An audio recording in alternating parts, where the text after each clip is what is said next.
Ƙasar jamhuriyar Nijar ta zargi ƙasar Faransa da kitsa harin filin jirgin sama na Jor Hamani da ke Yamai da aka kai, wanda mun kawo muku rahotannin yadda abin ya faru, har ma sojojin ƙasar Nijar 11 suka kwanta dama, duk da sun daƙile harin tare da kashe maharan guda 22, inda fararen hula guda 2 suka mutu a cikin yaƙin.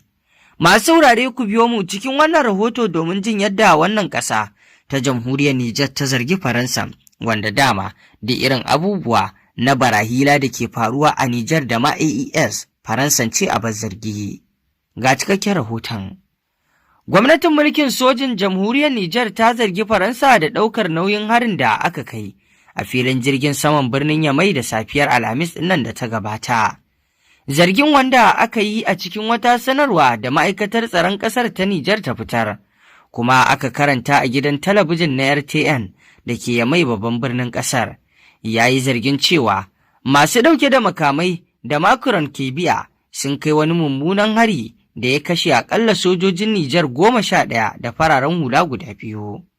Sai dai gwamnatin ƙasar ba ta bayar da wata shaida da za ta tabbatar da wannan ikirari ba, kuma Faransa ba ta ce ufan kan wannan batu ba har izuwa yanzu, wanda hakan ke nuna dai ko Faransa ta fito ta magana ko kuma wancan zargi ya tabbata a kanta, duk da dai ko da Faransan ta yi magana, wannan zargi ba zai kau daga idan ‘yan AES ba, Nijar, Mali, Burkina Faso.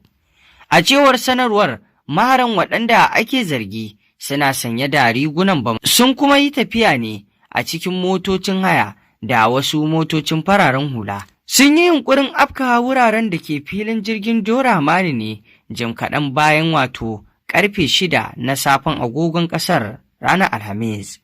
Mahukunta ƙasar sun ce an kashe maharan su guda 22, an kuma raunata 4, sannan an kama mutane kusan 20.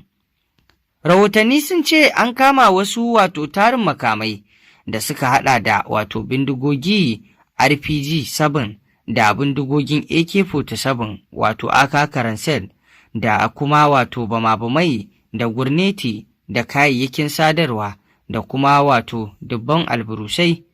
Jami'ai sun ce ana ci gaba da gudanar da bincike domin zaƙulo duk waɗanda ke da hannu a cikin al'amarin. Dukkan irin waɗannan abubuwa da suke faruwa a ƙasar jamhuriyar Nijar, Faransa ce a zargi, duba da irin abubuwa da suka wakana har yanzu. Faransa na nan akan bakarta na dawo da ikonta a cikin ƙasashen nan da ta rena na Nijar, Mali, Burkina Faso, ƙasashen AES, wanda dukkan waɗannan abubuwa da suke wakana ba, duka AES zargin Faransa suke yi da aikatar da irin waɗannan abubuwa, wanda ko a taron Majalisar Ɗinkin Duniya da Firaministan ƙasar jamhuriyar Nijar Ali Lamin Zan ya halatta, kuma ya yi makamanciyar irin wannan zargi akan Faransa akan abubuwan da ke faruwa na rashin tsaro a ƙasar Nijar. Wannan abu ne da ake kallonsa da cewa Nijar, Mali, Burkina Faso sai sun ƙara tashi tsaye domin ƙara kare kansu daga dukkan irin abubuwa da Faransa ke kitsawa. To masu saurare, ƙarshen rahoton kenan. Me za ku ce kan wannan zargi da wannan ƙasa ta Nijar ta yi wa Faransa bayan hari da aka kai a filin jirgin Jor Hamani, wanda mun kawo muku yanda abubuwan suka wakana tun a safiyar Alhamis ɗin da abin ya gudana. Muna so mu ji ra'ayinku kan wannan batu. Mun gode.